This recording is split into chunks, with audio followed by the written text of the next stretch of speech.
It's no secret that Donald Trump and Bernie Sanders have very little in common. You just saw it there. Bernie doesn't even want to go there. Democrat Bernie Sanders and Republican Donald Trump are both described as populist candidates. That if he or she does their schoolwork seriously, does well, takes school. But the two are so radically different, how can they share the label of populism?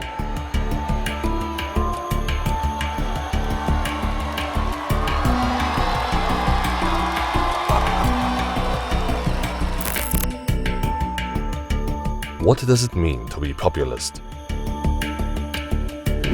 Populism is the political belief that the underdog, hard-working majority is undermined and exploited by a small elite minority.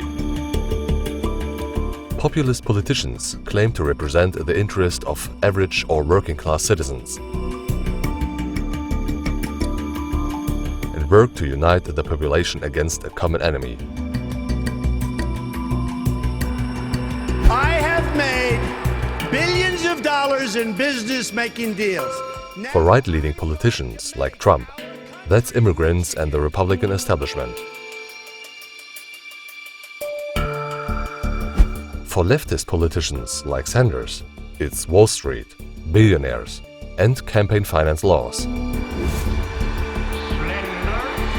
Throughout history, populist ideas have often coincided with charismatic demagogues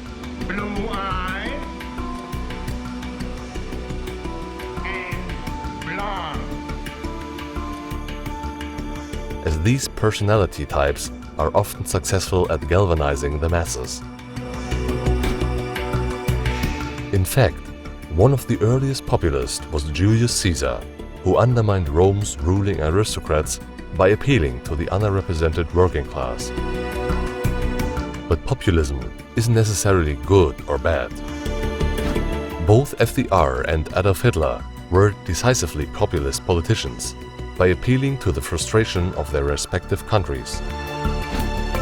Today, populist rhetoric is pervasive throughout the world. In Europe, it is generally more popular on the ideological right, which believes that socialist or left-leaning policies negate the collective will of the people.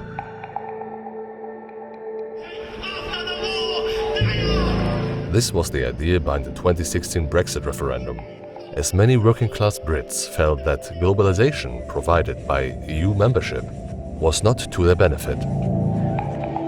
Similar populist sentiments have gained momentum throughout Europe in recent years, leading some experts to predict a string of other similar referendums and perhaps the gradual disintegration of the EU.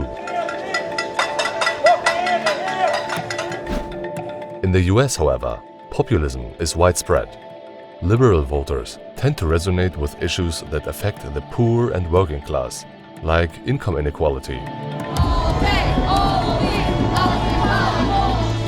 In fact, one of the most recent notable American populist movements was 2011's Occupy Wall Street, which blamed corporations and the wealthiest 1% of Americans for creating economic instability for the rest of the country. Conservatives like Trump, on the other hand, have used populist sentiments to tap into voters' frustration with bureaucrats and general distrust of the federal government. For instance, the Tea Party movement formed in the wake of the 2008 global financial crisis as a protest against government overreach.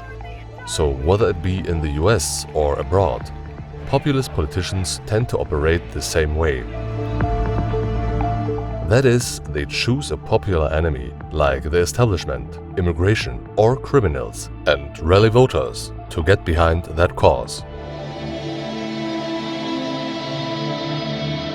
Oftentimes, this has led to popular movements and legal reforms.